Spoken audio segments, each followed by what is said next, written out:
Welcome back to the Lords of Lore podcast, the flagship show of this network. I'm Matt. I'm Luca. And I'm Will.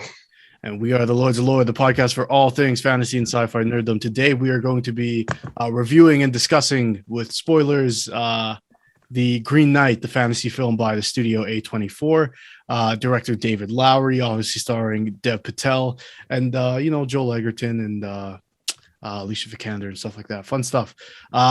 There's a lot to get into, and we are short on time today. So I'll just say Thursday, we released an episode of Ruminations where Luca and I broke down the sort of Kaigen that we've been talking plenty about on this show. So if you want to hear about that, you can watch our spoiler review or our spoiler-free review.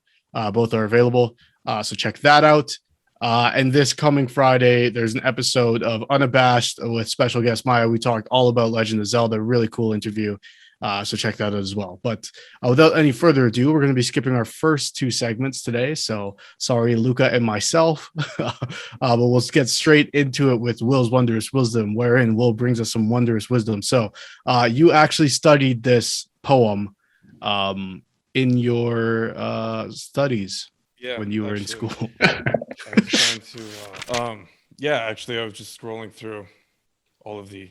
I took it as like a part of like my English credits for like my BA at McEwen University. I just can't remember the instructor's name, but she was kind of like I guess like an old English medieval expert type of thing. So it was actually like one of my first essays, so it was pretty shitty, but. Nice.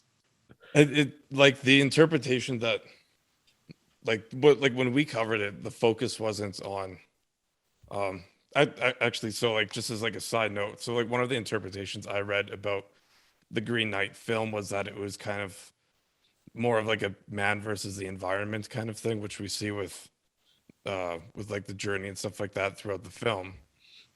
But like in the context in which we studied it in my English class was kind of more so focused on like the idea of like courtly love and like how that was kind of like a major factor in, I guess, that medieval European society, not just in the UK, but also like in like other places in continental Europe, where it was kind of like it was like such like a highly conservative environment in that like nobody could boink each other early on. I guess, yeah, sorry. I guess it's worth saying too that obviously this movie's based on a famous poem with an anonymous author from way back in the day. I think it's 600 years now that it's been part of pop culture, I guess you could say. Yeah, it could even be much earlier. I mean, you never know with Arthurian legends and stuff like that. But yeah, so like the focus of the story was kind of like as like a lesson, kind of like we talked with fairy tales, where like these is kind of like examples of like how a person should be. So like the story that like what we got from the class and instructor was that like it was kind of like a guideline of how like I guess like young men should behave.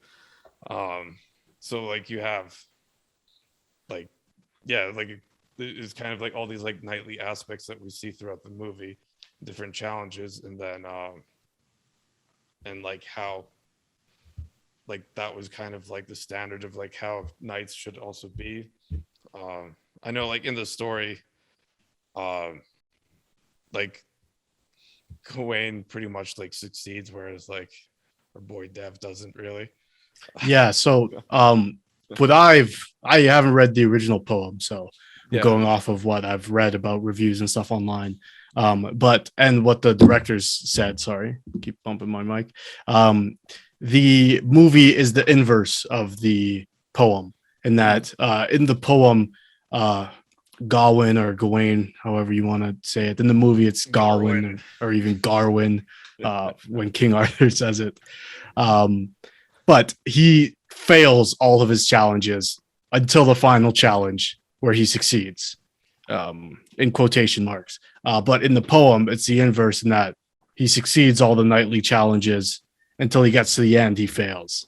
I don't know, I much preferred the film's tackling of that. I think, but maybe that's just modern storytelling, that fail, fail, fail, succeed where it counts type of thing. Yeah, I mean, it definitely makes for a much more flashier thing, especially at the end where it's kind of like you're not really expecting that because I was like, man, this guy's a coward.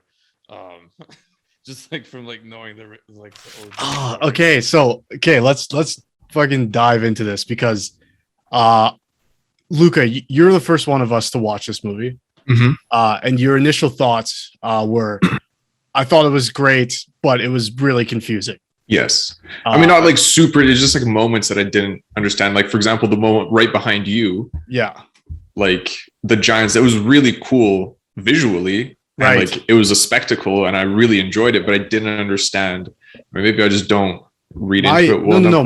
My feelings were the same as yours. The first time I watched it, I was like, wow, what a beautiful film, but what the fuck is happening? Like, there's no consistency scene to scene.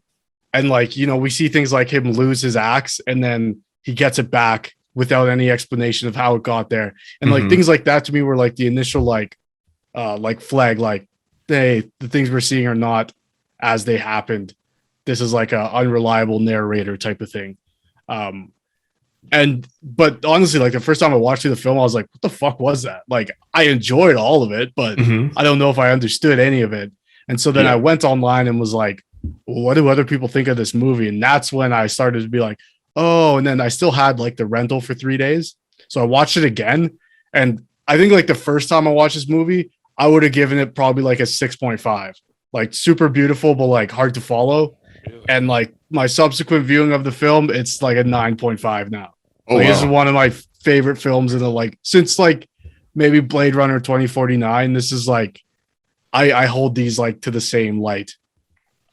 Yeah, like it just like opened my mind up to like, oh, and then the sort of like Easter eggs, not Easter eggs, but scenes that you sort of don't pick up on the first time viewing really like stuck out to me the second time. So that's where I'm at. Will, what was your initial thoughts, and I really have you seen it more than once? I only watched it the once, but like it was definitely what I like super enjoyed about it. Was like I probably one of the better movies I've seen in quite a while.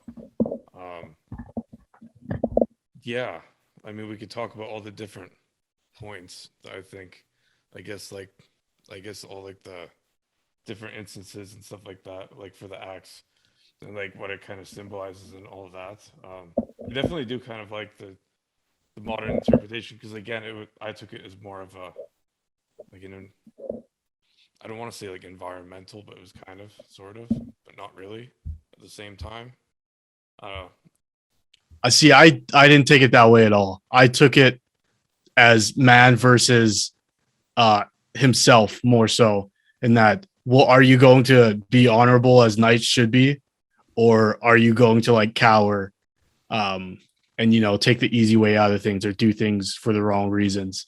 And yeah, so I think we could just go through the film and sort of what our interpretation of certain scenes were. But obviously, we get the opening scene. We're seeing him not being very knightly at all. He's waking up in the brothel, chasing down his woman. Yeah, I'm not sure. Will, do you know if like that opening scene where like we see the two other people sort of like fleeing on horse, was that a reference to something? Because both times. I don't really know. Honestly, when I was watching it in the theaters, I thought it was like maybe like an origin story. Like it was gonna be like, you know, like in the two towers, like when they're like the village is getting raided and they send the kid off. I thought that's what they were gonna do. So like I was kind of shocked when you just see like Gawain just waking up like hungover. I was like, oh, I think maybe it's kind of to show like just like the shittiness of that time period. Like kind of like a timepiece, like this is where the medieval ages and they fucking suck to live in. Because like you could spend like all this time making a house just for somebody to just burn it down kind of thing. So I think it was kind of just to show like the futility and like shittiness of the world that they were living in. Because like you kind of see that with like the battlefield that he crosses and stuff like that, and it's just like it's gross and shitty. Yeah, and just like the harshness of the world, especially like when you see like the castle that they're in, because that's like Camelot, and like it didn't really look like a very fun place. Yeah, no, the cinematography in this film does such a good job at painting like mood. Like even like when they're at the round table and it's like there's no light and it's supposed to be like Christmas Day, like in the day it should be bright as fuck, and the only light that's coming in is like through the windows. It really like gives like the like, I don't know, it just changes the whole atmosphere. Yeah, so let's talk about, so like he goes to mass coming out of the brothel. I think that's the first like stark contrast we see in like, this is not, you're not who you say you are, you're putting on like a facade. Which is why he feels so guilty about sitting next to Arthur when he asks him. He's like, that's not my place. But so before he goes to the Christmas celebration, his mother says, oh, I'm not going, you do you, type of thing. And so I guess I'll just say right now, my interpretation of the film is nothing that happens on screen actually happens to him. All of what's happening is Morgan Le Fay putting him through a test to make him a truer knight and a better king later on in life. Like that's definitely like with the, like when she took off, like I took it as just like a mom just kind of trying to create a better chance for her son, kind of like, which is like kind of a contrast because like Morgan and other witches, magic users are kind of sketchy in Arthurian legends. Well, she's really sketchy here. Like there are some fucked up things that happen if she is the hand behind those things, it's really weird. But speaking of hands, in that scene, she touches his head and then his cheek, and that's the dead giveaway because everybody else in the story after he leaves Camelot, who he interacts with, touches him in the exact same way. I think with the exception of like Winifred, none of the other people, all of the other people he interacts with touch his head and then his cheek in the same way. And for me, that's the giveaway of like, oh, these are all people who are either like projections of or being controlled by, or I'm not sure what the actual, how that works, but that was my interpretation the second time around. What happens at the end of the story for your... Yeah, so going to the scene like with Winifred, right? He goes into the house, it's empty. He wakes up to Aaron Kellerman, Enfys Nest, being like, why are you in my house?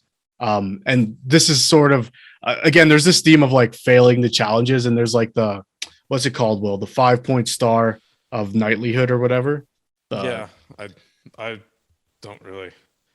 So there's like, there's virtues of the 5-pointed star. I guess that's the symbol. The 5-pointed star is the symbol of the virtues of knights. So generosity, courtesy, friendship, chastity, and piety.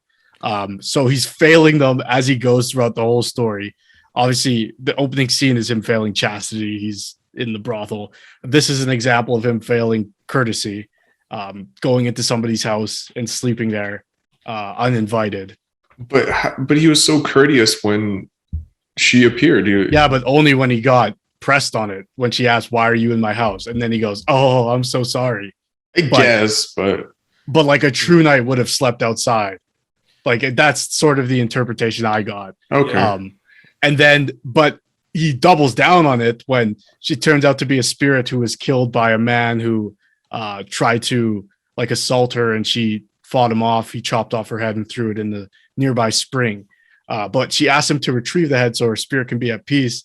And he says, well, what will you give me in return? And there's a very like, it's like the whole film is sort of spoken in like Old English, right?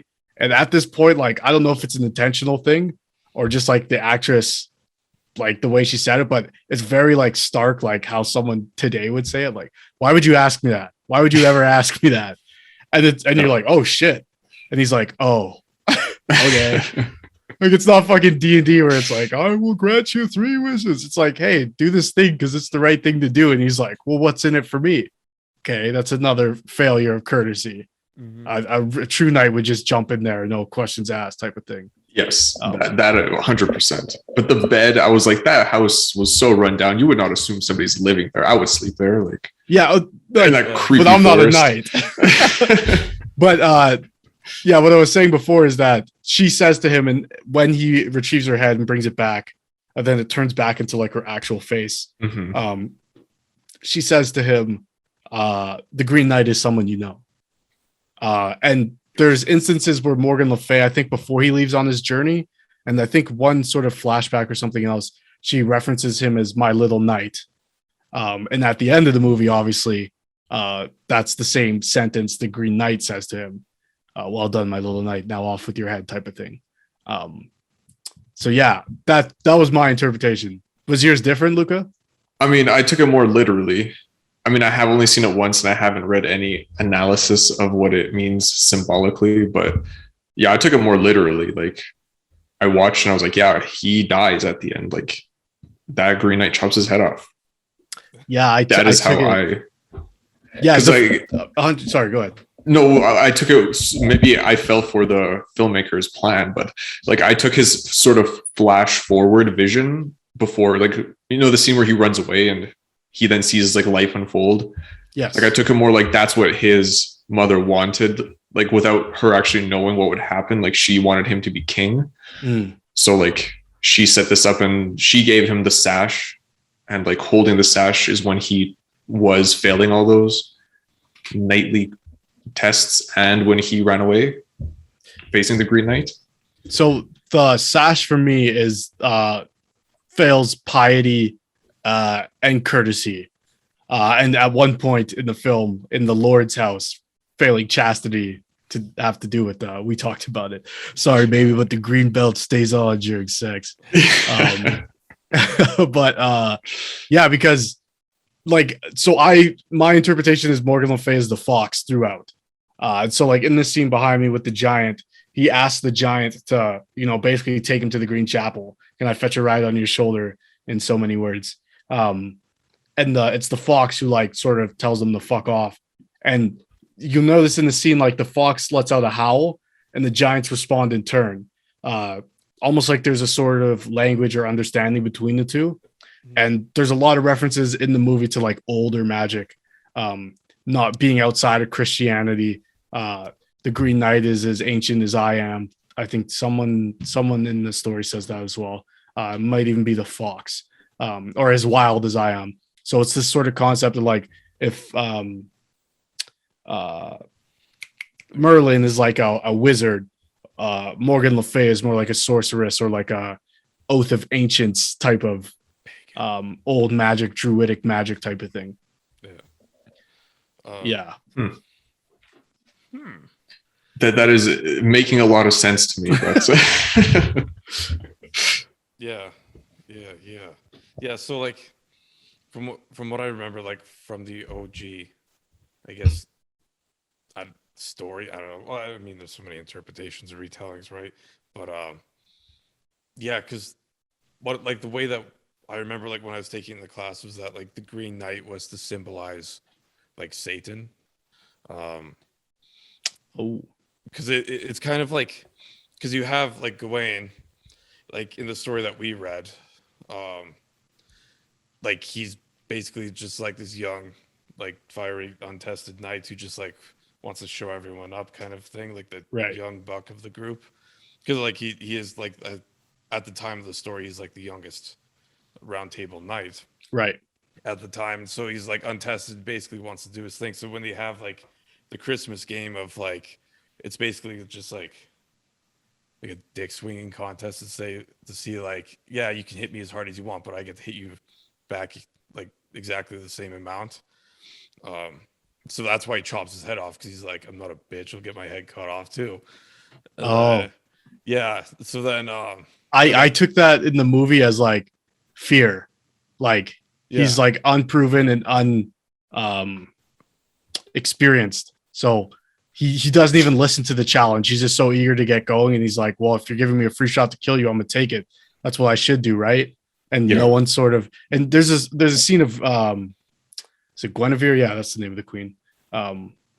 Where she whispers something, basically saying like think about it, like, you know, but he cuts off his head. Like, that's because he thinks if I chop off a guy's head, he's not going to get back up and tell me he's going to return the blow. Like, that's ridiculous to think that would be the outcome. But being a D&D player, I was like, bro, you give him a little scrape on the cheek. Like, well, even King Arthur said to him before, he said like, it's just a game. Like, remember, it's just a game. Yeah, and like, again, it's just basically like, like it was like a tradition, like basically just like it. Yeah, it's just like I'll punch you in the head, but I get, or like you can punch me in the head, but I get Yeah, to it's do an it epic just as much. Rochambeau. Yeah, that's exactly what it is. Like just dudes Charlie horsing each other. Yeah. But yeah. So like in the OG story, everyone's like, oh fuck, because like this kid is like, he's pretty like brave to actually do that because like he's gonna get his head cut off again, and then and again, like that's kind of like one of the interpretations that we covered in class was that the Green Knight was like Satan, like tempting people into doing stuff. Um, and then yeah, story definitely like from what I read, like there wasn't as many tests, and like they weren't as big, except like the biggest test was like the Lord's Manor. Yeah, and that in the original that covers like a lot of ground. The director, I watched some interviews, said like they really had to cut down the Lord's Manor into like the specific points they thought were the most plot hinging. And again, like from what I remember, like he only like they do like the kiss thing simply because like he like Gawain was getting hit on so much he just didn't want to be rude. Yeah. When he turned down the Lord's wife was pretty much how the interpretation. So yeah, in that challenge too, though, because he like lies to her face, like, oh, you know nothing of love, and he's like, no, I don't. Or she says like knights should know something, and he's like, not me. But yeah, why do you? And it's the temptation because it's the same actress as the girl from the brothel, like Essel, right? Mm-hmm. The one who gives him the jingle bell or whatever. So it's just like she's just there to tempt him, and he fails that, in flying colors to get the sash type of thing. Yeah, and then what do you call it? Oh, like from like and again like the OG story, like when he only gets a nick like on his neck from the knights simply because he flinched the first time.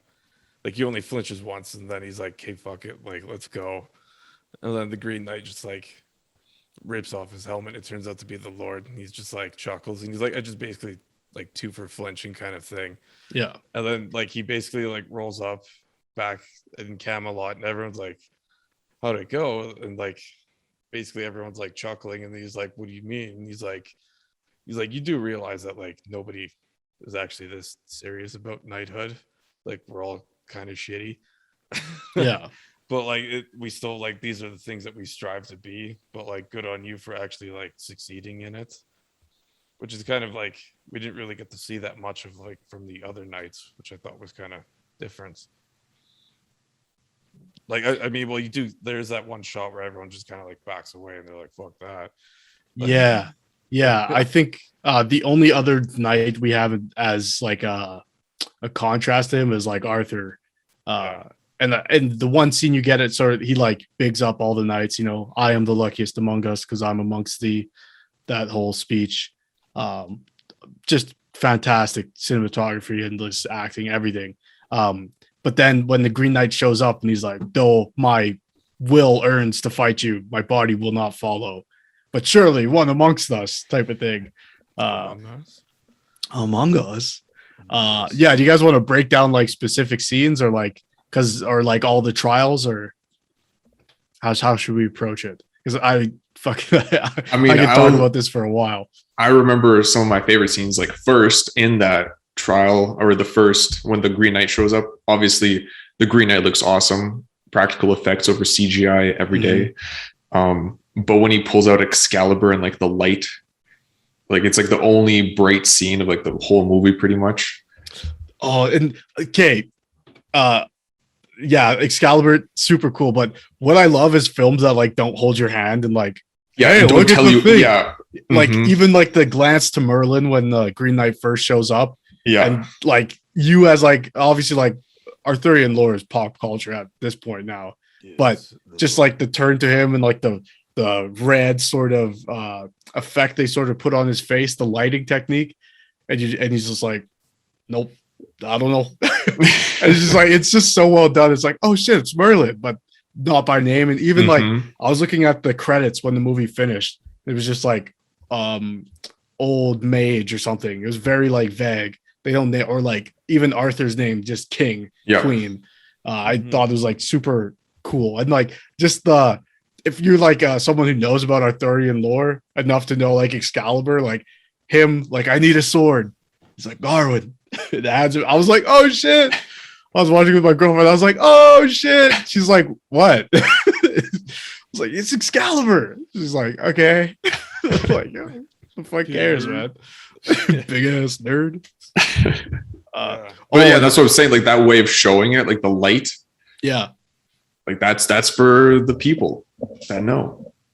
And I also love like the contrast to like Excalibur to like the Green Knight's axe. Mm-hmm. When he puts it down, it reminded me of the Seat of Reckoning, Luca. Yep, me too. Great. Where you see just like the grass sprouts between the like cobblestones. Yeah. Oh, and I love when they put it in the box and then a year passes. When they pull it out, it's just like completely covered in like plant growth. Mm-hmm. Fucking love it. Yeah. Sorry, going back to something you said. Well, sorry guys, I'm all over the place this episode.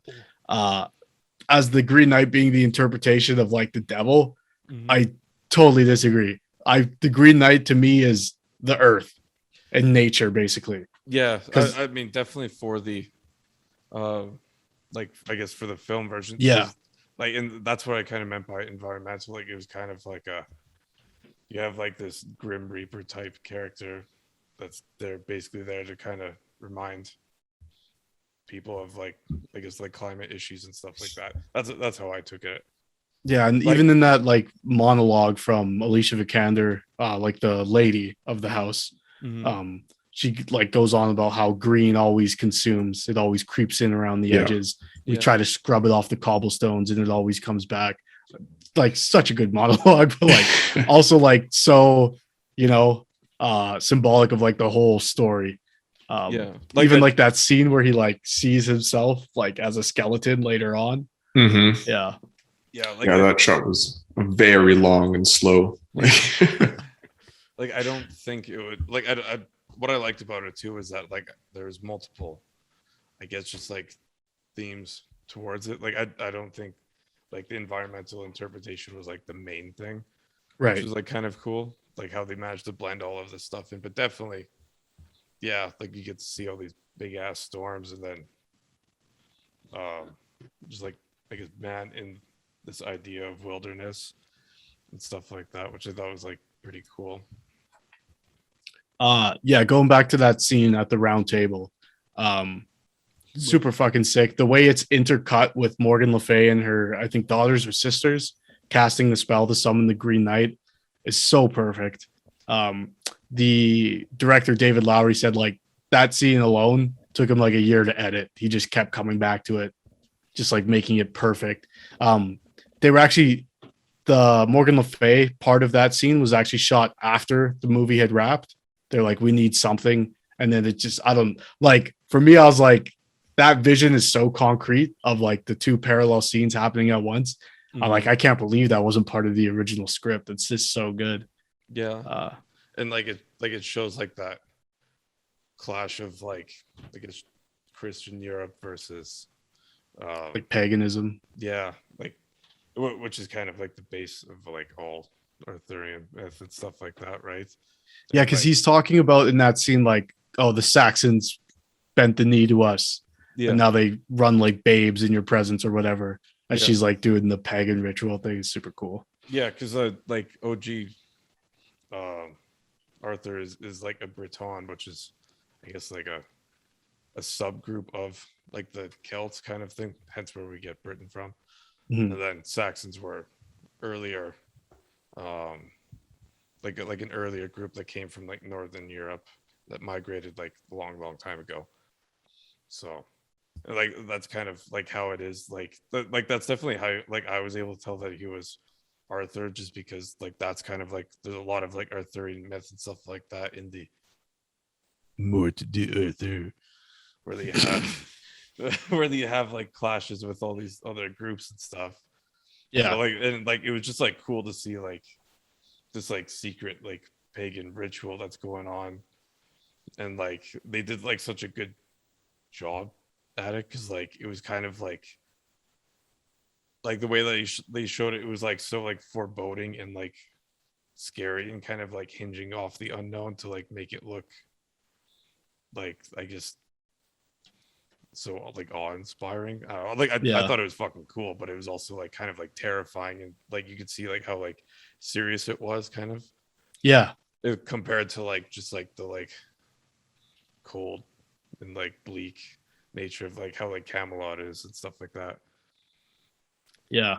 And then obviously like the scene with the Green Knight, same thoughts as you, Luca. The fucking practical effects are, Sweet. when they're done right, there's nothing better. Mm-hmm. Obviously, like you can have, and I know not everybody who I saw review the film loved the practical effects. I thought they were Really? yeah. I wouldn't want to see the Green Knight as a CGI thing because that sort of goes against the nature versus man thing. It just wouldn't be right. Mm-hmm. Yeah. Any other thoughts, you guys, on this scene specifically? No, it was one of my favorites though. Like the first scene of the Green Knight. Yeah. Those are like two of my top favorite scenes, like the first and the last scene where the Green Knight is. Yeah. It looks so cool. Yeah. Like one of the, like definitely like the film's Green Knight is a little bit different, obviously, from the OG story. But like when I first saw him, like I thought it, like I immediately took like the interpretation of Satan, because they have like this like Faustian deal where like basically this being is like summoned by like a contract kind of thing, which like that's immediately why. Another thing too in this scene, like again with the parallel scene happening with Morgan Le Fay, you notice like she puts the blindfold over her eyes. It's not until the Green Knight's head falls off that she takes it off, and it's not until he leaves that she collapses. So for me, again, that's another like indication pointing towards like she is controlling or at least in some way influencing the Green Knight and the forces working against Gawain. Yeah. Gawain, whatever. Garwin. Young Garwin, tell me a tale so I might know thee better. I like one thing as like a side note that I liked was like there's definitely all this old English and stuff like that, but then you just like there's like definitely a few times in the movie where he just kind of breaks down into like common modern English, like very slang use, especially like when he's with the girl from the tavern. Right. And like he's just like, holy fuck. But yeah. You can tell like he's putting on an act in front of the king. And there's a scene too where he like says something. I think it's tell me a tale. He's like, I have none. My lord, I have none. Like he forgets his place, obviously. And yeah, it's like when he asks for a sword, none of the other knights offer it to him. And it's just showing like his place among them. And I think even the queen says at one point, don't take your place among these men idly. Like, it's not just a freebie type of thing, but you can see like there's a lack of respect from the other knights towards him because of who he is and how he conducts himself, which I thought was like super subtle, but also came across pretty clear. Yeah. And I think that's kind of just to like piggyback on that is just because Morgan Le Fay is his mom. So it's kind of like you're only here because you have like this relation to our king. Right. So yeah, very much nepotism over like you've proven yourself as a knight. And he's sort of like his head's bowed down as Arthur's giving the speech about like you guys have changed the world around us. He's just like, I'm here too. Yeah, and I guess just before we move on is one thing I noticed was that he was much older than like I guess like a younger knight. I would assume would be like roughly middle to late teenage years kind of thing. Oh, okay. Whereas like Dev Patel is definitely like kind of like he's like the way he looked to me was kind of mid to late 20s. Yeah. So it's kind of like yeah, I don't know, like again like in the story that's kind of like the most common. I don't want to say source material because there's not really, but like again like a younger knight would be, like someone who's like 14, 15 years old. Right. Whereas, yeah, I think I preferred this one because it was more like his failures are more like choices rather than inexperience. It's more like you're afraid, so you choose to do this or that, or you're a bad person, so you're choosing to act this way, opposed to you just don't know any better. Yeah, definitely. And like, yeah, it was kind of just like the age thing really stuck to me. especially like when he failed, because it was almost kind of like I guess if you want to use it as like a time piece, like a time set or like a set piece in time, like he would have done all this stuff like 10 years prior. Right. And it's kind of like you just kind of like fucking around kind of thing. It goes back to like the brothel scene too, where he's like, I'm not ready. Or people keep asking, like, are you a knight yet? He's like, no. They're like, how come? And he's just like, fuck off. Yeah. Yeah. Okay. So let's move on then to like a year too quick. What's the title of the second chapter? Like a year. Something like that. Yeah. A year too quickly or a year too quick. But I love how this chapter is like intercut with like that little stage puppet play of like him eventually getting his cut off after doing the Green Knight in. And then I the main thing is here, like he gets into a fight at the bar because someone calls his mother a witch. Goes home. And okay, so your interpretation of the scene, you guys. He goes home, Arthur's there, and they have a conversation. Arthur's in his home, I should say. Yeah. What was your initial thoughts, Luca? You guys should go first so I can remember what happens in this scene. Like I kind of took it as like Arthur's kind of like the only one who's like kind of like hyping him up. Like Arthur wants him to be this super knight because like he doesn't have like an heir. Like in the movie that we see. Oh, okay, right. He's much older. It has no heir, and like this is kind of like his closest thing he has to like a relative / son, I guess. Right. So it's kind of like he wants Gawain to succeed. So like I took it as like, hey man, the year's coming up, like quit fucking around, like get ready. Yeah. I to that point too. I feel like that first scene at the round table is Arthur really looking around and being like, I don't have very many years left. And being like, I've never talked to this guy who's supposed to succeed me. Like he's coming to terms with his own mortality. Even when he says like, my will would like to fight you, but my body can't. And it's the Green Knight that prompts him to say that again, like that concept of nature versus man. Nature will always win type of thing. So Arthur like wrestling with his own mortality and being like, yeah, I should get to know this kid. He's gonna, carry on my legacy.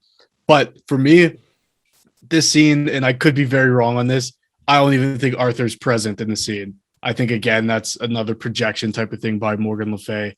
Because like there's a weird line like, you didn't hear me calling you, and like I don't know if there's like a scene that was cut, but like you never get indication that there's any sort of Arthur trying to reach out at this scene.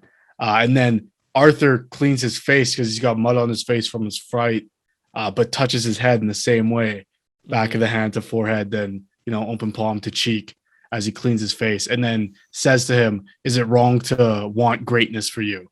Which is more in line of how his mother was speaking to him in the scene where he comes home from the brothel. But it could just as well be Arthur. Yeah. I think the scene remains the same, who depending on who it is, but yeah. Thoughts now, Luca? Yeah, I think you said it. Like the point of the scene is to motivate him to go on the journey. Like whether it was his mother through a vision or actually Arthur, doesn't really change the impact of the scene. But yes, now I remember it. Like I remember the cleaning of the mud off his face, and I thought that was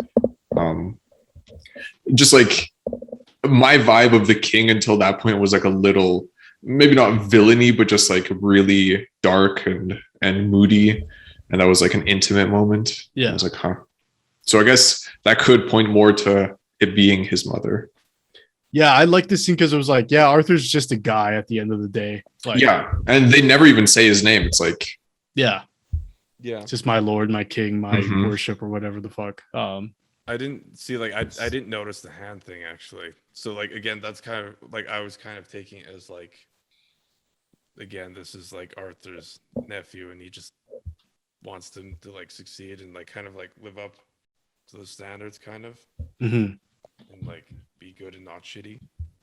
Yeah, which it very well could be. But it was only the second time where I watched where I noticed like he took his head in his hand, which could just be something Arthur did as well. But I did notice the hand touching thing, which again is a theme throughout, Mhm. which is why. So I sort of going towards that interpretation. But we'll move on then. The road out, he leaves. There's a flashback with him and Essel where she gives him the jingle bell thing. Mhm. But he leaves. Those kids follow him. I thought that was pretty funny. Mhm. Again, failing. Like he's not acting as a knight would act. A knight would inspire the people around him, Yeah, well, and the it's kids are like, going, like, I have a sword, like, and he just keeps fucking riding until the kids get tired. He makes Yep. the old man with the sheep go around him on the road. And just the way he carries himself is very like arrogant, I guess you could say. yeah, because like I definitely thought it was just like him just being shitty because like a knight is supposed to be like knight of the people kind of thing. Right. And then like the way I took like the meeting with, I can't remember her name, the girlfriend. Oh yeah, Essel, right? Yeah. Yeah. Like I guess like their last meeting when she gives him the bell was kind of like he's not supposed to, like, kind of like a Jedi. He's not supposed to have attachments. He's not supposed to because he's supposed to be like chaste and Right. like keep that stuff within marriage kind of thing. So like that's how I kind of took it as like a failure, was that my dude's as a girlfriend before marriage kind of thing. Yeah. Also, yeah, I And guess also, like, that the way he scene. treats her as well too, which is also Yeah, where she asks him like, "Will you make me a lady?" He's like, "I'll make you richer than any lady." She's like, "I already have your money, dude. That's not what I'm asking." yeah, like Yeah, that scene again, sucks. like knights that we love, you're supposed to be like, I guess, like courteous and stuff like that to women, and he definitely wasn't, because he was definitely kind of shitty. Yeah. Mm-hmm. But yeah, then I guess a small, what is it? A small favor or a kindness, I think it's called. Kindness, yeah. Yeah. Um, this like I think Barry Keegan or something is the actor's name who plays the kid he interacts with on the battlefield. Fucking incredible performance. Yeah, oh, Just like sort of reminded me of Cole from Dragon Age. Just like fucking creepy kid. yeah. Like I don't know, hanging around dead bodies. It gave me that same vibe. But yeah, obviously gives him the information of the Green Chapel's that way. Take the stream. Be careful. And also, I love like the reference, like, oh, they say the king of these people killed 900 men, and instead of like bigging up his uncle, I guess he just goes, "Oh yeah, 900. Is that what you heard?" Yeah. The well, like he took like the kid's advice because that was a shortcut, right? Right. So then also, like, the other thing I took it again, like kind of like with the kids when he left Camelot, was he was just kind of like being like very dismissive of this person, because like a knight is supposed to be like kind to the public and stuff like that, and I guess like all like heroic and stuff. So instead of like greeting them on the road, he's just kind of like, fuck off. Yeah. But yeah. Yeah. And then obviously, like, the kid gives him the information and asks, like, is my words worth nothing or whatever? I can't remember the exact phrasing. And he goes, my thanks. He goes, it's not worth anything. He says, yeah, my thanks. It's like, nothing. He flips him like a single coin. And so they ambush him. The kid and his friends later on ambush him. And said like the coin wasn't enough. And so they have him like restrained in that scene. And the kid comes up to him and says, like, yeah, the coin weren't enough. And then touches him again, forehead, hand, like same way. And then takes the axe away from him. So I'll finish your quest for you. And I think this is another test. He doesn't go after the kid. He doesn't even take his sword when he gets loose from the bindings. He only gets loose from the bindings out of fear after seeing himself as a dead man, like years after nature has reclaimed his body.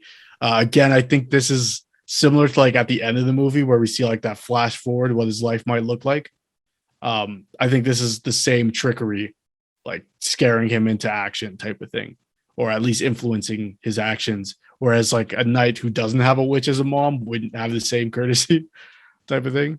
And before we see him get ambushed, I think maybe before he comes across the kid, we see the fox for the first time in the forest.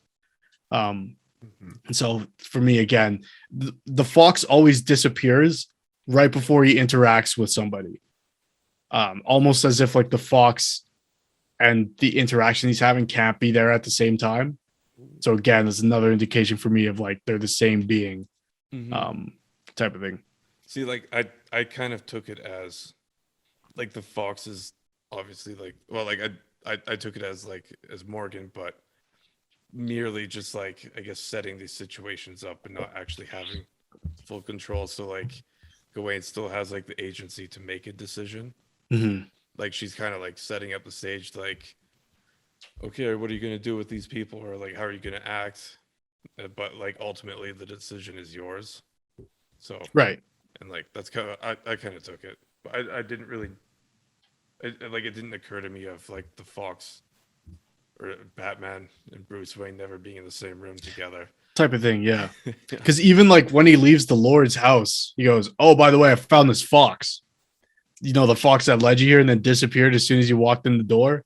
Here it is to send you on your journey again." Yeah. We'll get to that, I guess. But yeah, so that scene, I don't know, the kids were all sweet actors, but just like this is the first scene where like he gets fucking destroyed. They crack his shield in half, they steal his sword, they take his axe, take his horse. You know, And again, the knight wouldn't be disarmed, right? Wouldn't be disarmed. Prospective knight, or you would have put up a fight, right? And yeah, in that scene, they break him down like instantly. It's like, I thought you said you were a knight. He's like, no, I'm not. You said that. I didn't say that. It's like, well, are you? No. No, it's like, yeah, like he has the opportunity to like stand up for himself. And I think even in these scenes, if he did, they would have turned out the same way it turns out at the end of the movie, where like, oh, okay, well, sweet. You know, oh, you're a knight, then we'll leave you alone, would have been like the outcome. But because he doesn't, you know, he fails the test. And so things just get worse and worse as he keeps going on and failing. Yeah. And like it also, I kind of took it as like them stripping away that facade of knightlyhood, because like he loses his helmet, loses his shield. Right. Sword pretty much goes away. Or like, yeah, I think he leaves the sword. He leaves the sword because he cuts himself free with the sword. But he cuts and his then hands, he's like, oh, yeah, and then he just runs away with his cape. Like so weird. And then yeah, that's what leads him to Winifred's house. And then yeah, we talked about the scene already, but it's when he comes out of the spring where the fox appears again. Then he goes into the house, the fox is gone. He has the conversation with the head of Winifred, saying the Green Knight is someone you know. And then as he turns around to leave, the axe is there. The axe that the kids stole from him is there again. And that's when I was like, wait, what? How the fuck? Like it just came back to him? Like, how does that work? Yeah. And that's when I was first tipped off, like, oh, something's going on here. What did you like?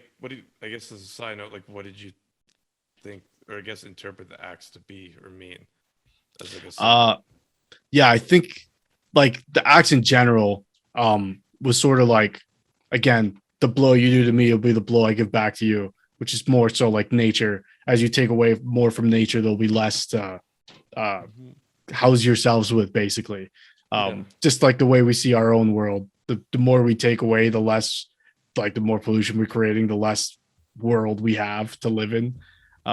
As we watch our sister province burn, like, you know, things like that. So that was what it represented to me. Just like and as it keeps coming back to him, like, just like, this is not something you can run away from. Like, yeah, or the fourth algae bloom on the lake from all the fertilizer.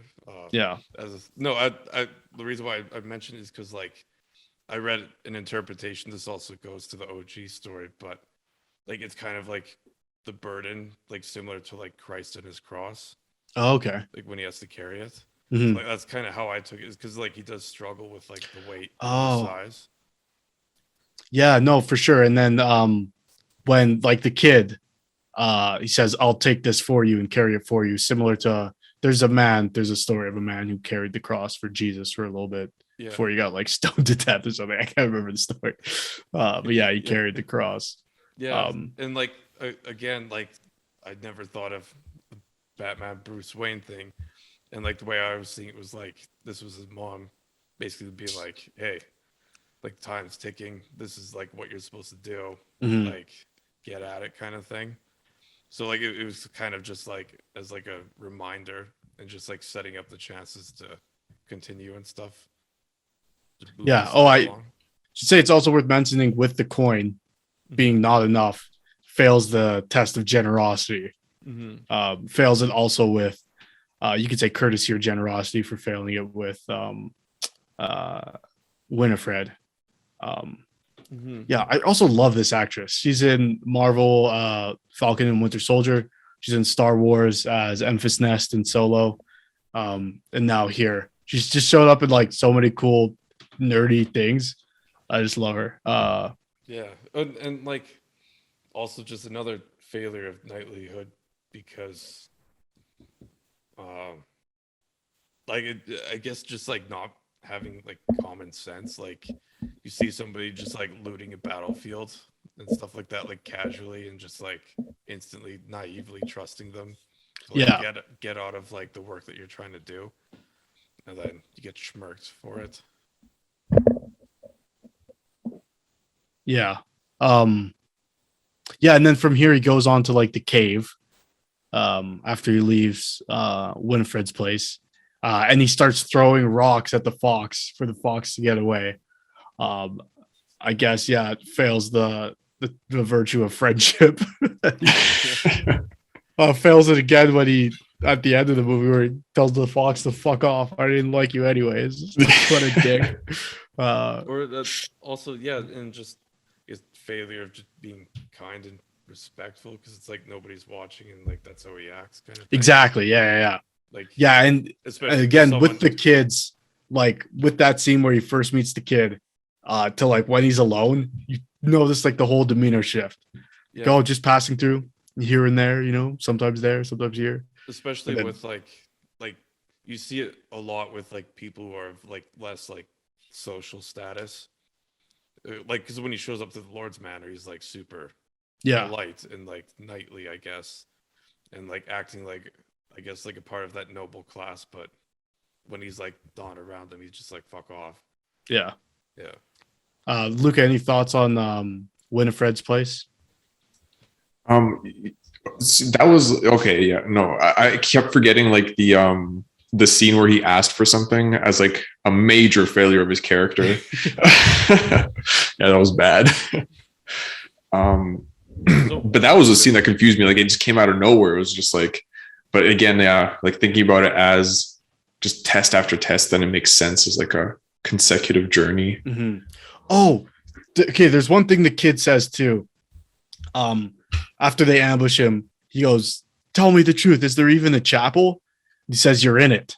For me, that like again on my second watch through, I was like, "Oh, none of this is real." He's already in the chapel, and like he's just somewhere in the forest, like walking around aimlessly as like these illusions and projections are just like fucking with him, like Again, that was my interpretation of like, oh, you're already in the chapel, like the trials are already happening, you're failing. Yeah. No, like I also took it as like in another environmental thing, like Green Chapel, like Yeah. I guess this is like house of God because the world was created by him. Right, exactly. Fucking stomping around in here. That's like one way, I guess, for if you want to take the environmental interpretation. Mm-hmm. Totally. And even like the kid says, like, yeah, I guess there's a chapel. It's green, it's got moss, but like he never specifically says, like, yeah, it's a building with like, like chapel of what kind? Yeah. Yeah. Oh yeah, and there's that too. Like you would assume these knights will assume it's like a Christian chapel type of thing. Yeah, and I think at the end it's not even. I think it might be like the stonework. Maybe I read too far into this, but it's not Christian at all. The chapel he finds the knight in. I could be It's wrong. not even. It's like a ruin. Yeah, It's more so like well, it's a Celtic cross, so it's. Oh, it is okay. Yeah, so like it would be like kind of like something you'd see like in like Ireland or like Wales. Right. So, like very, very, very early like Christendom. Which is worth mentioning for people who are not aware. The English stole all their myths from the Welsh. uh, the Scandinavian people in general just ripped it straight from their hands. That's Yeah, what well, I mean, colonizers do. technically, like Arthur would be. If you want to do like the historical placement, it would either be Welsh or Scottish, right? Because Yeah, like the Britons come from Wales, which is actually, if you play Assassin's Creed Valhalla, there's a pretty sweet uh, mission in Hamptonshire where you get to do all that stuff and interact with the Britons.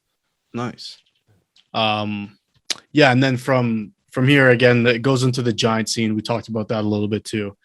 Super cool. Reminded me of God of War.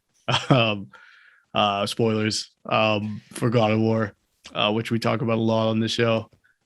Just mainly me being like, "Hey, you guys, remember God of War? Isn't it cool?" Um, okay.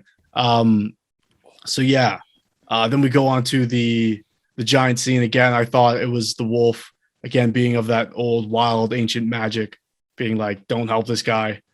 So like again, his mom trying to help him not fail the challenges, but anytime he fails, he ends up okay, but he learns from it. I think that's more of like a realistic way to approach the challenges of life, not being like you faced adversity and you did the right thing. It's like you faced adversity and you fucking crumbled beneath it, and you learn next time you fucking take different steps, which is I think way more realistic. Yeah, uh, and like also like I don't know. To be honest, if I was in his position, like why wouldn't you ask for a ride? Because it's just like yeah, more efficient. It's kind of like shows that like these values and stuff like that are kind of not very realistic in yeah. like a practical sense. Because like I don't know, like why would you walk if you could just hitchhike, kind of thing. But Mhm. I'll be honest, I was totally rattled by the Giants. I was like, what the fuck? Yeah. At first, like I think again, it's like I don't even think the Giants are real. I think again it was like a test. I think it's like a storm happening, and he's like hallucinating the Giants. Well, he also Uh, popped some mushrooms and stuff like yeah, that. he So that's did. what I kind of thought was going on. Like, I especially love that scene too because he eats the mushrooms, throws up, and starts hallucinating. But his hand, like it gets like this weird like fungal thing again, going back to that theme of green, of like green reclaiming what belongs to it or what came from it. And then off in the distance, as the storm starts going, he sees like the silhouette of the Green Knight just like waiting for him. Again, playing it like into that theme of like you can't escape this; it's always there. yeah, So seeing his hand like uh, get biodegraded in real time, and then seeing the Green Knight again playing into that green nature reclaiming sort of theme. my God, Uh, micro. Wait, then did you? So you're saying you saw it as like the Giants not being there at all, right? yeah, And then, but this would then be the only test, right, that the Fox explicitly solved for him, right? no, so I think like he fails by asking. Yeah, But That's the Fox like, doesn't let him. yeah, the Because fox in the other stops him ones, it's from like asking. he fails the tests, and then after he fails, he gets out of it or whatever, Oh and then yeah, he sees the Fox again. Whereas this one, like the Fox specifically stopped. yeah, the fox is there at the same time as the Giants in this one Yeah, too. So there's no Batman, Bruce Wayne type of thing. yeah. Yeah, that's a good point. But the Giants never touch him. No, That they might be the don't. difference. Yeah. But they are there, and like, so from your interpretation, are the tests from his mother or from like nature and the Green Knight as like a Yeah, no, this is the one scene I guess where it's what I said before isn't true. But I think again the difference being like everybody else who he interacts with touches him at some point. And so I think that's like the fox can't be there if the fox is interacting with him. I think this is more like the illusion one where like him seeing his future or him seeing his body, like it's Yeah. not actually there, but like the kids are. Like they touch him and they fuck him up and they break his shit. yeah. but only one of the kids touches him, right? No, because the other two like restrain his arms as the other one Mm. touches his face and holds up a knife. And again, like at night, like your King Arthur's nephew, like you should have some form of like combat training and stuff, right?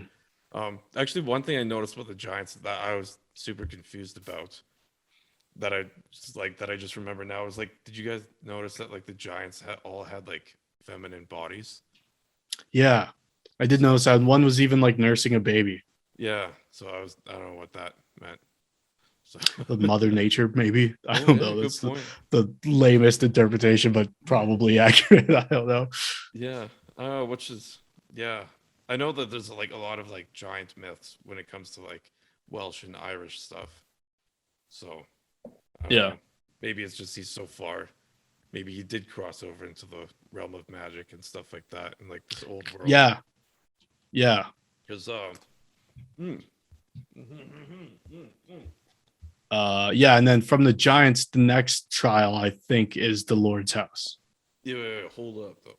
Yeah, because I can't remember the name of the author, but this dude who wrote this paper that's pretty popular is amongst like sociology and I guess anthropologists and stuff like that. Because like the idea of like wilderness is just like a culturally manufactured thing, particularly like a Western one. Because like the idea of like wilderness doesn't actually exist because we're all in an environment regardless.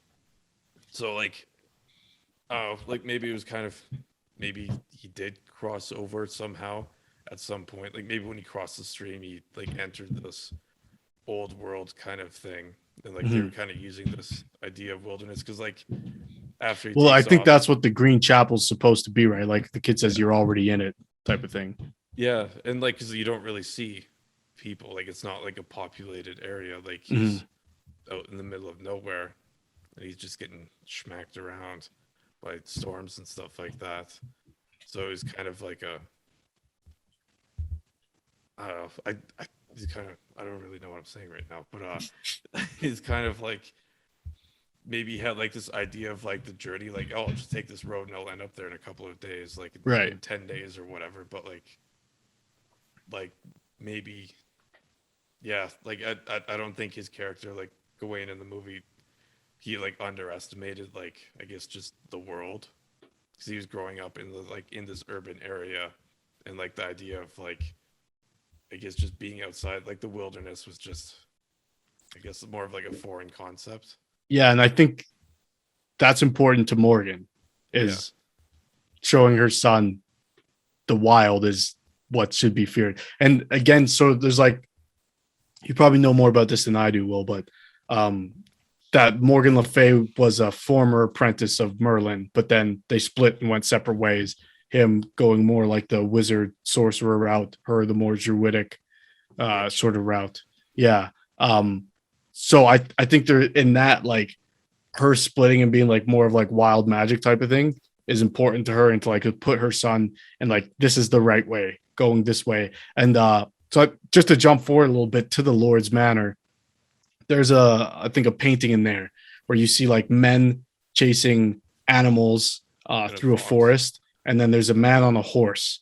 To me, the man on the horse was the Lord of the house because he rides a white horse the same way, and then in front of him is a fox. My interpretation of the painting was the like Morgan Le Fay led these shifter animal creatures away from the touch of man who are like destroying the forest and some sort of war or something. That's what the painting looked like to me. But when he first enters the manor, he looks up and says, there's someone in there, and they yell friend or whatever. But it's not a man. It's like a anthropomorphic wolf thing. And then in the next scene, it's fucking Joel Edgerton. And it's like in human form. But like on my second playthrough, I was like, did I imagine that or did that actually happen? And I paused and like freeze frame. And like, sure enough, it is like not a man when he first gets in there. So that was sort of my interpretation. That like, yeah, no, yeah, like and like that could go back to the whole like environment warning because like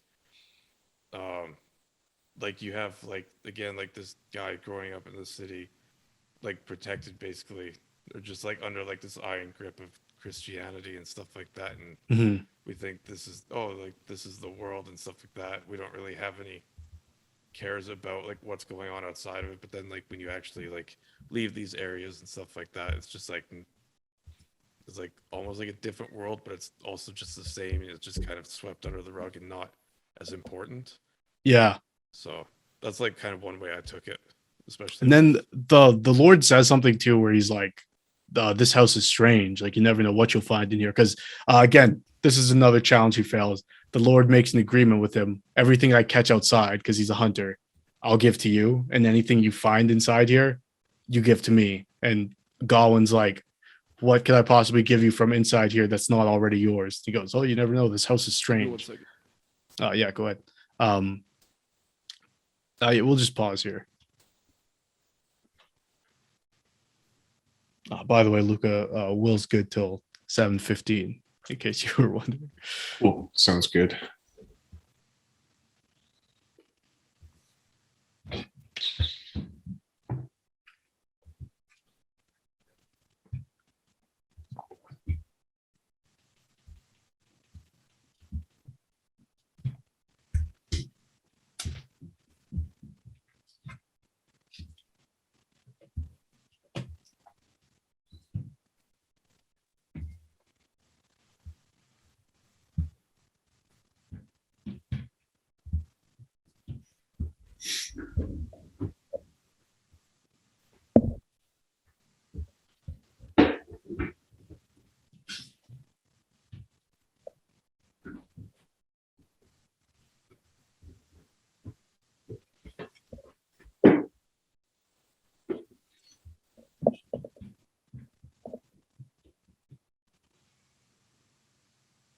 Yo.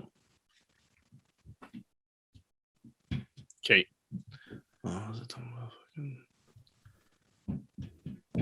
Hello? Yeah. Sorry I about that. fucking just trying to remember what the fuck I was talking about. Will, also try to get a little bit closer to your mic. Hello. Yeah, perfect. Yeah. Yeah. You were saying that whatever, like when the Lord's, I guess, gifts, whatever you find in this house, I'll give to you. Yeah, and so he fails this trial as well because he fucking lies to his face. And but yeah, the Lord says, like, I don't know, the house is strange. So again, that implied to me like I don't normally live here. Like you know, again, being like a product of Morgan Le Fay, leading those animal creatures out into the wild away from man. That's how I interpreted that. But yeah, you guys want to talk your feelings, thoughts, things you notice with everything that happens at the manor. Oh yeah, that was confusing. And that old lady who was also wearing the blindfold, like his mom. And she also touches him on the face in the exact same way. Does she? I didn't notice that. I right after he fucking nuts. She comes, he's like, what are you like? She doesn't speak at all. And no one ever, that's the thing too. No one ever acknowledges her presence besides him. Yeah. Again, to me, that's Morgan Le Fay. Like, or just like one of her minions, because I was mad uncomfortable. Yeah. Or also, like, I think that's what she really looks like, because at the end of the movie, like, her appearance never changes. Obviously, they're using the same actress and stuff, but they don't do any sort of like makeup effects to make her look older. Whereas, like, his beard gets gray. Like behind you can see there, Luca, for video watchers. Like, he obviously ages, but she never changes. And so I think like her, like, you know how witches do, they like, you know, disguise self, make themselves look younger. I think this is what she actually looks like. Or maybe she's just immortal. That's kind of what I took it as. Yeah. Also, side note, check out my background. Yeah, what is that? I was gonna ask. I found it on Google Images when I typed in Green Knight. Yeah, it looks like some like Western interpretation of the Green Knight. It's cool. I think it may be like a Dark Tower kind of thing. Oh yeah, it could be. Which is also one of my favorites. Which actually, the next series I want to read. But nice. Yeah. But yeah, the Lord's Manor thoughts. It was definitely like, yeah. I mean, there's like so much like magical shit going on in it. Like, I do think the girl, like the, I guess like the Lord's wife was kind of like the magical, I guess it was definitely like a symbol of like lust and stuff like that and temptation, but like notice how like it was kind of, she did look very similar to so because same actress, right? Yeah, so it was like I saw it as like a projection of his lust. Yeah, and she's like the personification. noble version, right? That he could actually be with. So he's like, Mhm. instead of like making Essel a lady, he's like creating this lady version of Essel type of thing. Yeah. Yeah, for sure. The because like yeah, like in the OG story, there's so much stuff that goes on that's kind of like the main setting almost. Mm-hmm. And like yeah, I mean, as I said earlier, like the he does kiss like the Lord on the cheek, and then because well, like in the original telling, or I guess like the main source material that's always been kind of used was that like the Lord is actually the Green Knight, just in disguise. I don't know. Well, like also as a side note, like nobody really knows what like Green Knight is to mean. Like, is it just armor or clothing, or maybe he has like a piece of fabric or something like that over his armor? Like nobody really knows. So like, cause like in like yeah, when he does like the axe swing and then he just kind of like cuts him on the neck, he just like pops off his helmet. He's like, "See, it wasn't too bad. Fooled you." Uh, And then, uh, and like yeah, like again, like the kiss thing is very important because like when he like again like how I said earlier, like he accepts the kiss only because he doesn't want to be rude, and like he doesn't fault him for, and like the Green Knight slash Lord doesn't fault him for that because he's just basically like that like not everyone's super chivalrous. Like definitely some of the lads might have done something else. yeah. So there's Like still that same implication in the film, right? Like, mhm. but it's worse. Yeah, it's so like uncomfortable because like Yeah. there Oh, was I some. guess it's worth saying too, like in every, and so with the kids, with like the scavengers, with, um, with the lady, uh, they take his green sash, which his mother made him, and she tells him this will protect you from any killing blow, which is the whole point of his journey is to face death. And even Arthur says to him, "I know many people who face death and were equal to its challenge." And that's sort of what a knight is. You face certain doom because you know that responsibility you take on, and you come out better on the other side, type of thing. But yeah, so he loses the sash, and I think that's again a test. Like, okay, the sash is gone. Like, it's up to you. Like, if you want it back, you have to get it back.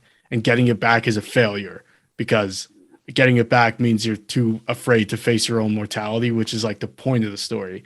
And facing nature is to face mortality. Um, yeah. But yeah, then the lady of the manor obviously like tempts him with giving it back. And he's like, "Where did you get this?" She's like, "I made it." Again, pointing towards her being Morgan Le Fay, which is really creepy that she's trying to seduce her own son, Mhm. even if it's some sort of trial. But also behind you, Luca, right here. Oh, I'm going to be reversed in the video. Right here. um, you can see the painting of him. And the lady of the manor asks him, "Do you want me to do your portrait?" And he's like, "I've already had my portrait done." She's like, "Not by me." And then in the flash forward that we see, um, he has that same portrait behind him when he is king. And like, where would he have gotten it? Because the lord of the house, when he leaves, says, "If you come back this way, we won't be here." Again, pointing that the house is not actually there, type of thing. Or it's Um, just his summer home. yeah, Or like his Christmas home. right. Very Uh, like the but again, also. this points to me that like it's all Morgan Le Fay, like because he has the picture at the end of it. Mhm. And no Also, one else besides him and the lady have seen that picture, if not Morgan Le Fay, yeah. type of thing. Yeah. Also, the one thing I noticed was that the house, just the exterior alone, and also the interior was just like it was like nicer than all the buildings we see in Camelot, and like almost kind of like from a different time period. Like it Mhm. seemed a lot later in, I guess, in time, like something Yeah, that we like would have more like seen Victorian. almost. Yeah, yeah, like Yeah. definitely like Renaissance era as compared to like just like Romanesque, like pre-Romanesque, like shit house. Like here's these rocks that we live in, kind of thing. Mhm. So I would, and like he doesn't really like notice that either, which I thought was kind of strange.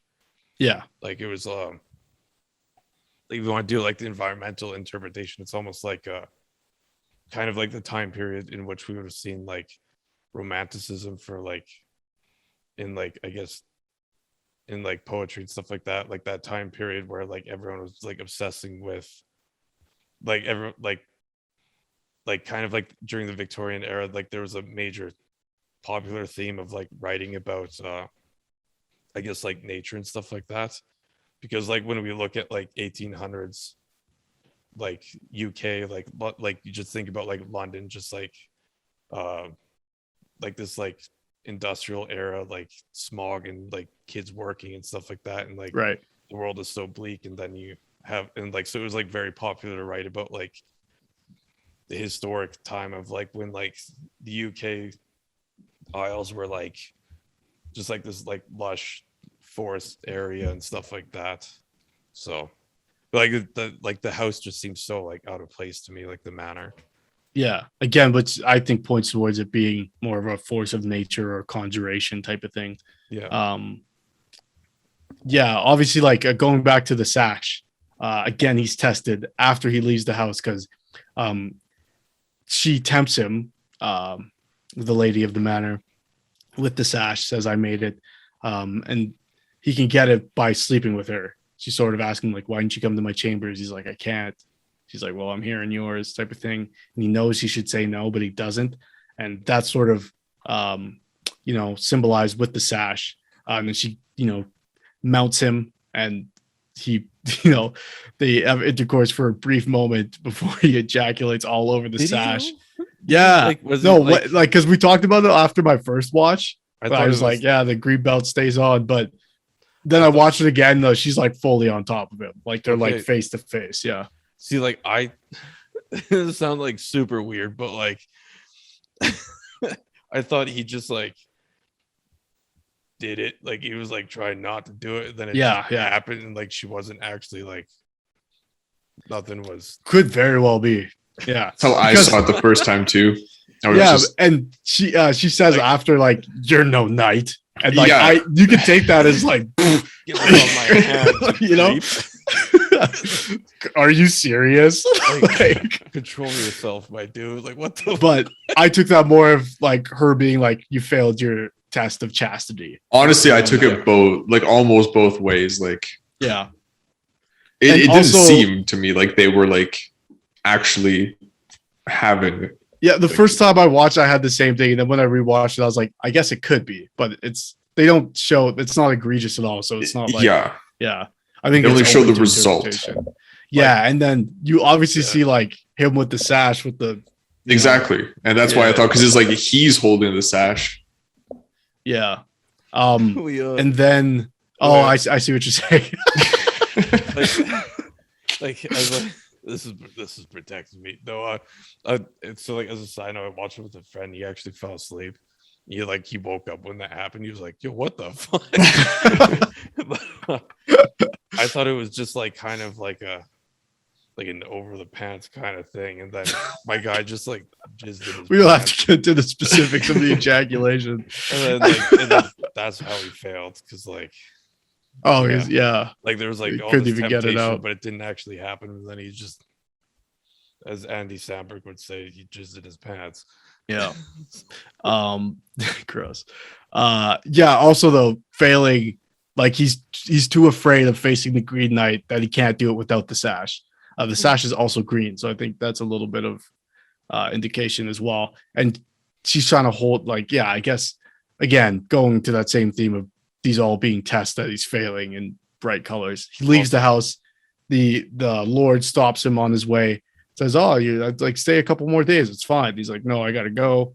And he's like, "Well, you're forgetting to give me what you got in my house." Again, tempting him to give back the sash. You don't need it where you're going.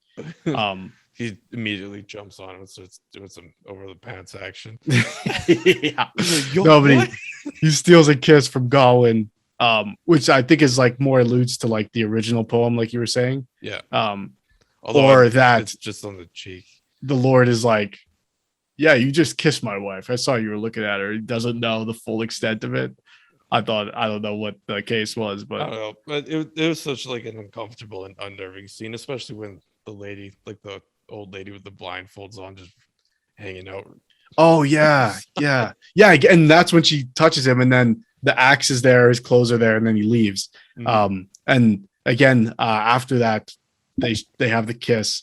I'm not going to complain about seeing Joel Edgerton and Dev Patel kiss because some handsome dudes. But then he has the bag with the fox in it, and it's like, oh, I found this. I was going to give it to you, but might as well take it on your way or let it go. Or I think he says, and then the fox follows him. And then it's where we get the scene where the fox actually speaks before the Gawain crosses the stream to go to the actual Green Chapel. There's like a boat waiting there. And the fox is like, don't go. Like, you're not ready to face this. And Gawain's just freaking out that the fox is talking. What sorcery is this? And that's when he says, like, the Green Knight is as wild as I am type of thing. Again, we're both forces of nature. And then, sort of jabs at him like, well, okay, if you're going there, then why do you need the green sash? Like, if you're going there to face death, then you don't need that. And he axe out and tries to slam the axe into the fox. I never wanted you here anyways.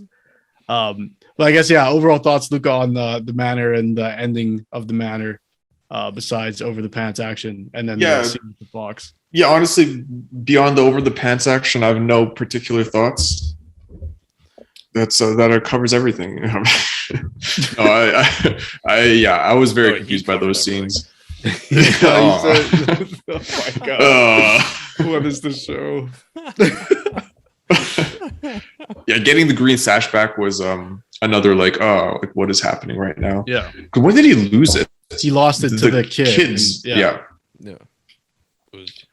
Yeah. So that was confusing, but. And I didn't understand the kiss because they never kissed. So like, again, I was taking things a little too literally, clearly. But I didn't understand that. And then he lets the fox go, right? Like he swings at it and then the fox runs away. Like, no, I mean like the Lord, he like, he's like, and then the fox leads him to the boat. Right. Yeah. Which again, the Batman Bruce Wayne thing is like, hey, you're leaving. Okay, we'll take this back. It's like, now I'm a fox, Yeah. True. Yeah. Can you imagine if he was like only expecting the sash he pulls out is just stained? It's just, what the fuck? Yeah. Again, like my friend, he missed like the entire, like basically he just fell asleep between like the giants and most of the manor scene. Yeah. And he like woke up and he was like, what the fuck? Yeah, it's confusing. Even I was confused. Then they kissed. Like the first time I watched it, I was like, what? Yeah. Well, like, again, not complaining, but like, I didn't see that coming. But then again, on the second watch through, I was like, oh, I guess. Still confusing. Well, like I was confused just with the over the pants action because again, that doesn't happen in the story. Right. Like the one that I covered, like when I was half sober in class. Yeah, I think also like the product of the times too, right? Like 600 years ago, a kiss on the cheek was pretty scandalous. Risque. Again, courtly love, right? That's right. Kind of, not Courtney love, courtly. Yeah, good to distinct. Yeah. But and then so obviously the final confrontation with the Green Knight. All right. What was you guys' initial thoughts when you saw the fox speak? I saw that in the trailer, I think, so I wasn't. Yeah, I think the trailer kind of ruined it for that. I was kind of like choked when I saw that, but I don't know if I caught that specific trailer then, or maybe I forgot. But I thought the trailers did like a pretty good job. Like I thought this was going to be like, oh, he's got to fight giants. Now he's got to fight this or that. Like and it was like kind of just your generic. Like, there's actually no like fight in the movie. Like young adult fantasy. Yeah, exactly. There's no like clashing of swords at all. It's just or like that cringy scene where like in every fantasy / action movie where he just magically learns how to use a sword because they pick it up by a campfire one night and they just train. I hate that. Yeah. I mean, I'm a sucker for coming of age fantasy films, so the budget for this film was $15 million, which is like super low. Like the average blockbuster is like at least 10 times that, or like around like 8 times that. Yeah It's like, man, So like, I don't even think if they wanted to do a fight, that was definitely not in the budget. Yeah. Anyways, the final confrontation with the Green Knight. This is when we get like, I think probably the longest bit of the film without spoken word, if I'm not mistaken, where we're seeing like the flash forward. So obviously he flinches twice and then runs away. Yeah. My interpretation, reason being, is because he's wearing the sash. He literally can't stay. He goes home to Camelot, gets knighted, becomes the king, has a daughter with Essel, but a son with Essel, takes the son away. Super Essel dark. remains a peasant. And yeah, that scene's so sad, obviously. Like, especially when you see her when she's older too. Yeah. Like in the crowd, and it's just like, and she's kind of like, I know who you really are, you piece of shit. Yeah. Yeah. And there's just like that, like, you know, obviously wordless exchange they have where they just look and he's holding the prince's crown. Just fucking so sad. Just like he didn't make it type of thing. Yeah, I see the prince dies in battle. And then the castle goes to ruin, as you know, he's a shitty leader, he's an unloved leader. We see that, and people throwing shit at him as he's coming back holding the crown of the prince. They don't care. Throwing shit at him. Super good scene. But also, yeah, the scene where Essel gives birth and she's like so like elated and happy, and then Merlin like comes and he's all creepy and touches the baby and like takes it away. And then, but what you see there is the sisters and aunts, I guess, of Gawain are with Morgan Le Fay, and they're all like tending to Essel after she's given birth. Again, like that, I don't know, like that maternal sort of instinct, I guess. Also going back to like the nature and like the mother nature theme with like the giant and stuff. I think that was a really cool contrast to like Merlin being this like fucking dickhead and Morgan Le Fay being like understanding of the situation. Yeah, like I kind of took it as like the kind of like a set piece in time where like back in the day, that's probably what happened quite a bit. It was just kind of, I guess, like women comforting one another because they're kind of like, maybe did it all happen to like the older women in the room at one point too? Oh yeah, could be. Like, I mean, it could have happened with Gawain as well, right? When he was younger, maybe Arthur rolled in and took him in or something. Right. So, yeah, no, when he pulled out the sash, that was kind of like, because like when I saw it, and I was like, because I remember like in our group conversation, Luke was like, "What the fuck was that ending?" And I saw that, I was like, "No, this is not how it's supposed to end." And then I loved it. Yeah, like it caught me off guard. Like he pulls off the sash and then his head falls off. I was like, and then like you realize it's not real. Yeah, but well, like I took it as like it was kind of like he finally did like an act of like bravery or right, like courage, because like if you noticed, he pulled it out and it came out from like inside of him, so he's kind of like pulling his like cowardice out and just finally facing his, I guess, his adversities and stuff like that, even though it's like right at the end. So because like like he like pulls it out and it comes from like out of his stomach or whatever, out of his chest. So either that or he just wore it for so long it just got gross and became a part of him or something. Yeah, he has like a access to it like through his overcoat type of thing. And like it looks like he cut a hole in it because he knew this was going to happen. But I actually disagree. I don't think he's showing courage in the scene at all. I think he knows as soon as he pulls it out, he's going. Yeah. And I think it's an act of cowardice as they're storming the castle, as his wife and mother are running away. She like puts a hand on his hand one last time. Kind of like this is like, maybe you could fight him off for us. Yeah, it's like, you're honorable king, make your last stand and die with some dignity. And he's like, nope, pulls the ripcord and fucking offs his own head. Like it's like the ultimate failure. Yeah. And so I think it's having that vision flash before him where he's like, fuck that. Like, I'm not going to go through all of that. I'll die with some dignity right now. And he takes it off. And then the knight's like, oh, sick. Well done, my brave little knight. Now off with your head. So what's you guys' interpretation of the ending, or Luca, your interpretation of that full flash forward type of thing? I mean, for me, it was he sees, like, I wasn't seeing it like his mother showed him that. I was seeing it like he saw that, which is the future that would have happened had he listened to his mother and never taken the sash off. And then when he takes it off, he dies, and that's the end of his story. Like, Yeah. since I was seeing it literally, like not as a test, I'm assuming the way you saw it is like after that he would, I don't know, like wake up like wherever he's seeing this or something. But like for me, it was like that just end of his story, end of his life, done. Like he ended his life with the one sort of brave thing he's done. Yeah, it could very well be too.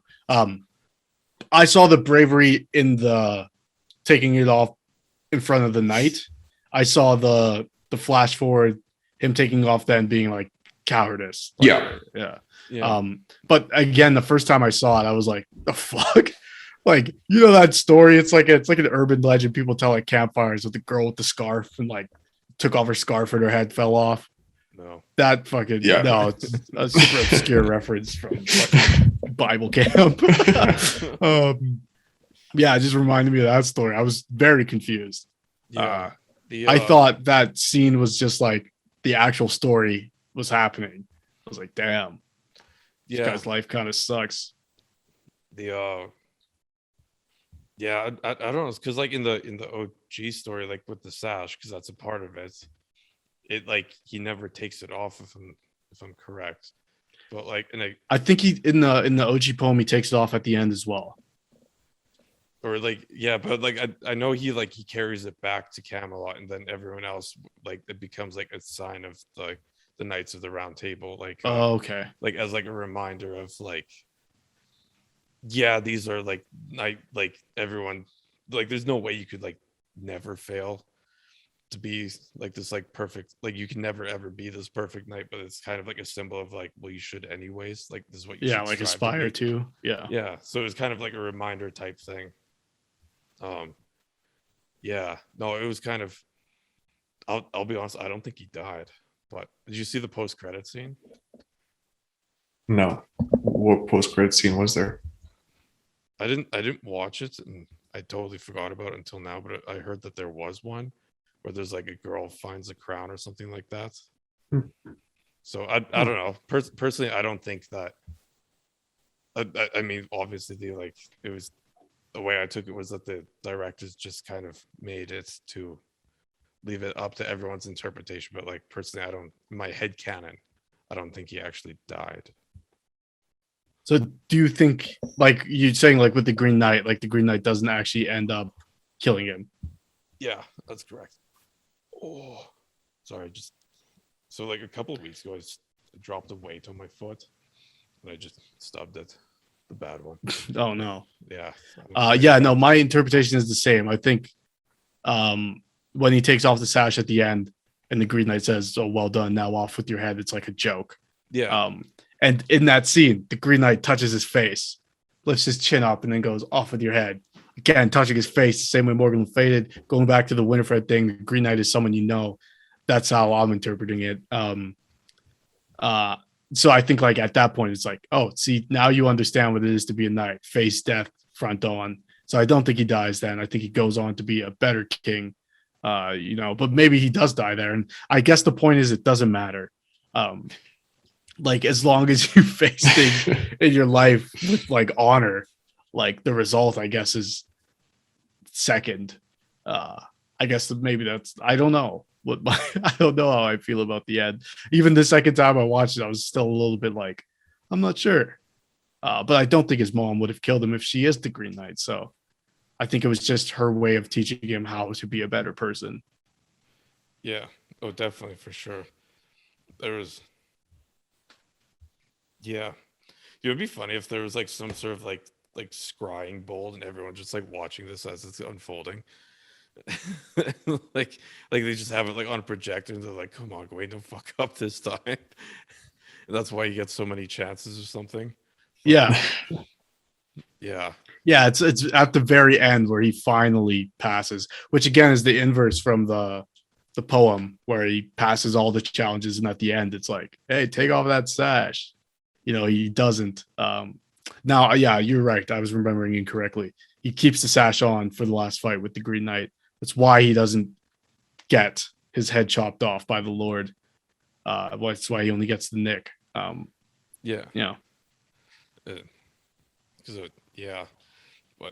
and like again, Yeah, I don't know. It was definitely really good though. I do, like I said earlier, like I do wish that the other knights were kind of involved, because like you have like in that court for that story, you have like Lancelot and Percival and Galahad and like all these like Grail knights and stuff like that. And I just like love the idea of being like, like we're all not actually like perfect, even though everyone thinks we are. Yeah, and going back to that first scene at the round table, it's like, what do you see around you? And he's like, I see legends. Yeah. And she's like, yeah, but it's that specific wording, legends, not heroes. Yeah, well, yeah, Like, yeah. Like yeah. Yeah, because like definitely like in the story that like we had covered in class, like again, it's all these heroic figures who did perform all these legendary deeds, but they're all kind of like it's okay if you kind of fail. But like in this movie, like in the film, it's kind of like definitely none of them seemed to be very like brave and courageous, because they all just like fuck that. We know what's Yeah. going on with this. But I also noticed, did you notice like the age difference too with all the knights? Like a lot of them were like considerably older too. Like I want to say like late 40s, early 50s, like Right. middle age kind of thing. Yeah, and they all had the same haircut. I noticed. Yeah. Hair, that's all. Yeah. It was all like braided the same way. Yeah, no, it sort of reminded me of like Lord of the Rings when they're like arguing who should take the ring to Mordor. I'll take it. It's like Gawain, but he's like, it's like the total opposite. He's not doing out of like, this is the right thing to do. He's like, I have a chance to prove myself and no one will bug me about this anymore. It's like, sure. If I I'll kill chop this guy in front of head off. everyone Yeah. will think I'm And super yeah, manly. further to that point, when he goes, remember what you saw here on this Christmas day, like telling people to remember it. It's like, yeah, I don't know. Yeah. And then it works for that short year where he's like, Well, people like, think he's a fucking legend in this town, but it's like, yeah, well, like even the Lord is kind of like everyone's heard of Gawain, and like he's kind of like gassed up by it. yeah, Like he's like, yes, I have an important task to do and all this stuff, and I will not fail. mm-hmm. When again, like in reality, like when he's on his own, he's just like totally all over the place. And Yeah. fucked. Absolute coward. Yeah. Yeah, no. So what would you guys score this movie? Might need some subsequent viewings, but again, I said at the beginning of the show, definitely like 9.5 out of 10. One of my favorites in a while. Let's say hard Just 9. because it's like it has that ambiguous, but it's also a fantasy movie. Same thing as like 2049, where it's like the backdrop is a beautiful fantasy or sci-fi world, and then it's asking these like questions more so about humanity versus nature type of thing. Yeah, I'd say 9 just because I don't ever give out 10s. Fair enough. 9. Honestly, without a second viewing, I'm sitting at like a 7.5. I think I need to watch it again, but aside from like the cinematography, like the shots that I really loved, it was an excellent movie, and I'm glad that a fantasy movie like this was made to show that there's like a broader range in like a fantasy setting. You can just make whatever movie you want and just add these elements to make it fantastical, and it's still a good movie with like asking hard questions and answering them. But yeah, I need to rewatch, think about what you guys said, and maybe read the original poem first. Yeah, I just have it in my shopping cart online here. I'm gonna get the original. I don't know, maybe I'll get the Tolkien one as well. Maybe we could do a rumination on it. I think that's a really astute point though. I'm glad, like, because we get fucking, what's that quote you always say, Will, that your friend said in the movie theater when you watched the trailer about that one fantasy movie? Yeah, that's the seventh. The seventh sword of the seventh son. Yeah, a movie I haven't seen. Seventh sword. Yeah, or like, Snow White and the Huntress or whatever the fuck. Like, movies I haven't seen, so it's shitty to be critical of them. I haven't seen them, but from what I heard, critically panned. And, they all just kind of look the same. They're all the same. Like, I think when Lord of the Rings came out, did a disservice to the genre by being so good that people thought, like, similar to like The Dark Knight. We talked about like how it inspired this wave of like grim dark for the sake of being grim dark. I Mhm. feel like fantasy has adopted that same. The stakes need to be high, and everyone has to be like a dark character. Whereas, like, I don't know what movie you're watching, but that's not what Lord of the Rings is. Yeah. There's like one dark character, and he's the bad guy, and everyone else is like whimsical or like honorable, and they're put into fucked up situations that are super dark. But the characters themselves are like real people. They're not like, I don't know, just dark reflections of fairy tales. Like, I don't know. Yo, as a side note, I seen because I'm just at my family's cabin right now. I just saw a fisher on the beach. Oh, Pretty rare animal. Yeah. a fisher? Yeah. Oh, like a bird? No, Oh. like it's kind of like an otter, but on the ground. But Oh. yeah, also fun story. Never even heard that. The fox definitely reminded me of my escapades of the foxes Please tell the people, in our backyard. because we haven't talked about this on the podcast. So like, there's a large group of foxes like in our area, not just like in our backyard kind of thing, but like also just all over town. Anyways, in our particular area, there's like 5 of them. Like one of them's like insanely huge too. Like it's like the size of like a small dog, like a medium-sized dog. Anyways, yeah, they keep trying to like eat my dog, which I have a Shih Tzu, and like they're like definitely not scared of humans because like I've seen them like come up onto like our deck and stuff before. So, but I It's can't. creepy. And they're often like just staring at you, right? Yeah. Well, definitely smart Yeah. animals too. The one time they like circled me, which was actually like very, very unnerving, which I've never happened before. Yeah. It's like definitely like hunted like animals, but like all of them have been like herbivores. And like I remember, yeah, like one time I was outside and then because like what they'll do is like there'll be like 1 or 2 that will catch your attention. So like usually they just like play around and stuff like that, but you'll see like one that's like off in the bushes that's just like menacingly waiting to pounce. Holy So shit. like one time I had like 2 of them that were just like sitting there like statues, and then I could see like one on like my 3 o'clock and like one on like my 10. It was like actually kind of spooky because like I mean like a fox isn't really that big, right? Like it's like a cat dog, but it was also kind of like spooky because they had like zero fear in that moment, like which is also I was like, man, what the fuck? Like, this is how the Legend of Will ends. It just gets ripped apart. Yeah, they're gonna circle you. They're gonna circle you and start talking. Take off your belt. Look at this fucking nerd. Show us that thing. Show us the ass. Yeah. Okay, on that note, yeah, I think that'll do it for our conversation on the Green Knight. Wait. Remember, oh, sorry. But I What'd you guess say? if you could see another story retold in a similar fashion, what would you like to see? Oh, great question. I love that. Do you have one in mind? You go first. I got to think about it a little bit. I definitely like another nightly story. Like it'd be maybe something like kind of like along like a story set like in the world of like The Witcher. I think would be kind of cool to see. Mhm. Yeah, or even just like a popular one, like for example, Snow White, I guess, but like that kind of like the whole imagery and cinematography and kind of I guess realistic storytelling and stuff. Yeah. Ooh, Yeah. I got one answer that'll never happen, and it's Zelda. Ooh. I think, Bionic. like, especially like Link, a character who can't speak, being put through like the fucking ringer would just be like such a great way to tell a story like in a Water visual temple. way. Yeah. But then like I don't know, maybe like there's been a lot of shitty Robin Hood movies, like a lot. Mhm. Like Yeah. the only good one is the Disney one.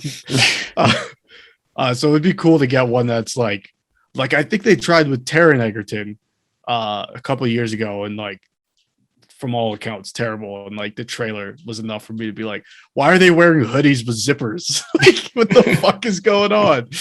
It wasn't like a modern one, it was like set in medieval times. It just bad costume I design, mean, I guess. the Russell Crowe wasn't that bad, but Oh, I actually haven't seen that one. Yeah.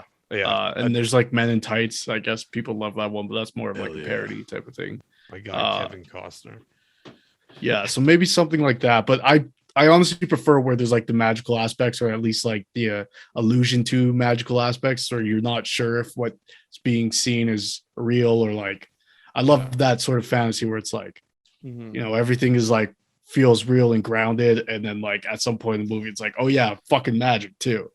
I sort of love that. Where I don't know if Robin Hood offers that really. Maybe just Not like a really. Grail quest kind of thing. You could do something similar. So maybe something from like Dragon Age would be cool to see. Elder Scrolls too. Yeah. Mhm. Luca? Also, I was going to say something from The Witcher, like, but it would need to have a lot more of the magic elements. Like, if you had like that tone and that sort of really artistic style of showing things visually, but added a lot more of the fantasy elements, I would love that. Ooh, even like a Dark Souls. Oh yeah, Dark Souls would be really good, but it would have to have a lot more of that fantasy too. Yeah. Live action Berserk. Yeah. That would be crazy. We'll never get it. No. Oh. Can't even get Or an like anime. Princess Mononoke maybe would be like a sick live action, but I don't. Maybe I actually don't want to see that. Anyways, yeah, I think that'll do it for us here. Remember, last Thursday we released an episode of Ruminations where we talked about the Sword of Kagen. You can check out full Legend of Zelda Unabashed episode this Friday, and next Friday.